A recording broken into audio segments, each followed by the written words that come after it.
हुजूर को दफन करके लौटे, तदफीन से फारग हुए, कब्र मुबारक में उतारा, हुक्म पूरा किया। कहते हैं वापस आए तो जनाब अंस से सैयदा फातिमा कहने लगी, अंस तूने भी मेरे रसूल पे मिट्टी डाली है?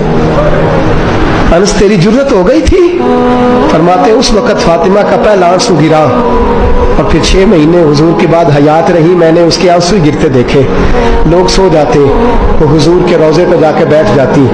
कहते मैं समझाता बहलाता, लेकिन फातिमा कहती अली सब्र अपनी जगह, कर्म अपनी जगह। और मैं तुझे क्या बताऊं, बहन भाई पहले सारे चले गए, वालदा पहले छोड़ गई, अब हुजूर अलैहिस्सलातु सलाम ने भी पर्दा डाल लिया है, मुझे चाह और जानिब कुछ दिखाई नहीं देता।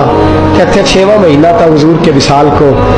एक दिन मुस्कुराती हुई फातिमा घर आई रोजे से रात को बच्चों के साथ, तो शेर खुदा कहने लगे, मैंने कहा फातिमा बड़े दिनों के बाद मुस्कुराते देखा, क्या बात है?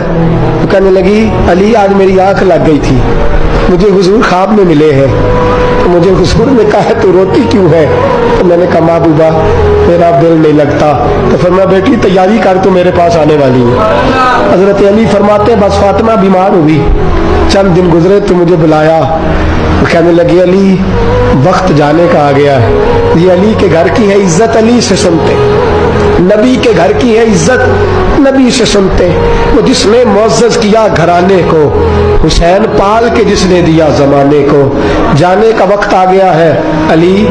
पहली बात तो यह है कि हुजूर की नवासी जनाब उमामा से शादी कर लेना, वो हुजूर को बड़ी प्यारी है। और दूसरी बात यह है कि मेरे हसन हुसैन इनका खास ख्याल रखना।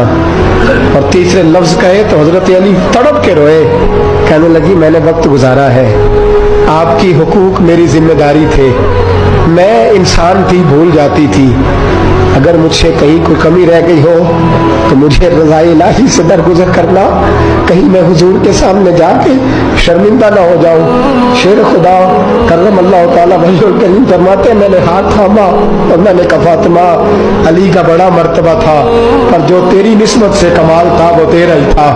तू कैसी बात करती है, तूने तो हद कर दी, शहजादी होके मेरे घर में खादिमों की तरह रही। हजरत फातिमा रज़ियल्लाहु ताला अन्हा का दूसरा हुक्म ये हुआ कि मुझे रात को दफनाया जाए। और फरमाया मेरे पहले मदीने में ऐसा नहीं होता था, ये हजरत फातिमा ने सबसे पहले कहा।